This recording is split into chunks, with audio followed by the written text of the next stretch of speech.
बोले कथा करवाने का मुख्य उद्देश्य यदि ये हो कि हमारे पितरों की तृप्ति हो जाए, तो निश्चित कहे ये संभव नहीं है।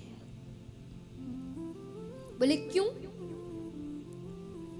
बोले कथा करवाने का सामर्थ्य उसी परिवार को प्राप्त होता है जिस परिवार के पितर तृप्त होकर वैकुंठ धाम में ठाकुर जी के सम्मुख उत्सव में संलग्न रहते हैं।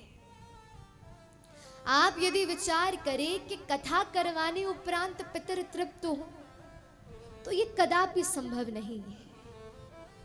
लेकिन जिनके पितर तृप्त हो गए हैं, ठाकुर जी के सम्मुख विराजित है, और तब वह पितर जाकर ठाकुर जी से निवेदन करते हैं कि आप हमारे परिवार को बल दीजिए, जिस बल के फलस्वरूप वह आपकी कथा का आयोजन करवा सके।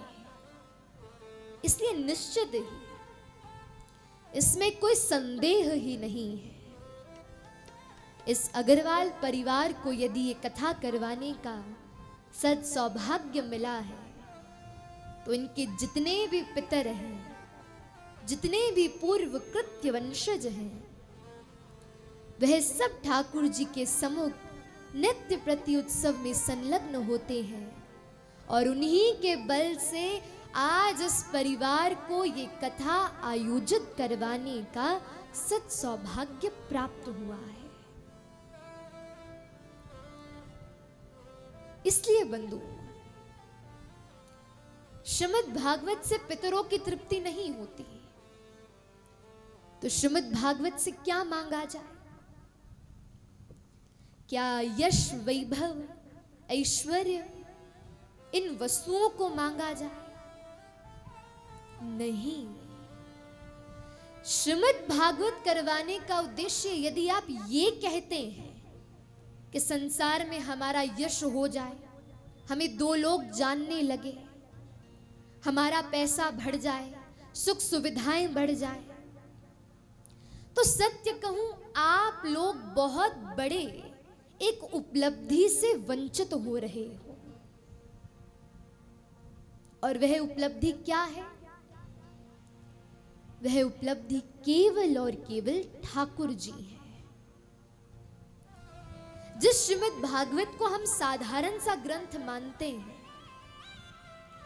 बंधुओं, आजकल के संसार में इस भागवत की महिमा को कोई नहीं जानता, क्योंकि भागवत अपार्थिव है, अद्वितीय है।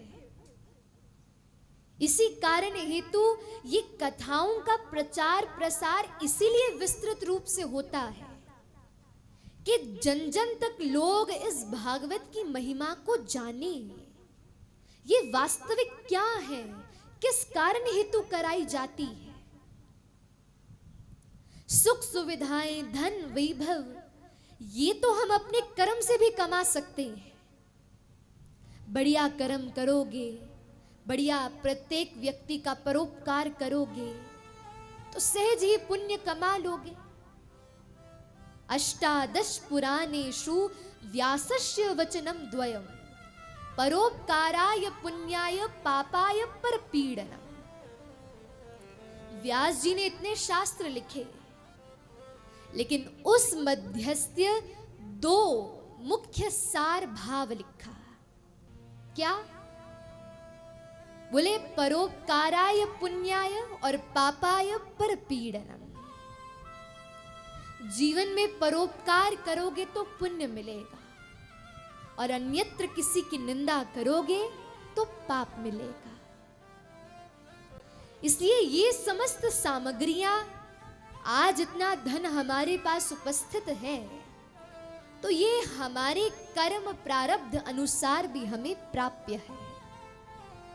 लेकिन जो वस्तु हमें मिल नहीं सकती, किसी भी साधन से हमारे जीवन में आ नहीं सकती, वही वस्तु की प्राप्ति ये श्रीमद् भागवत सुसंपन्न करती है।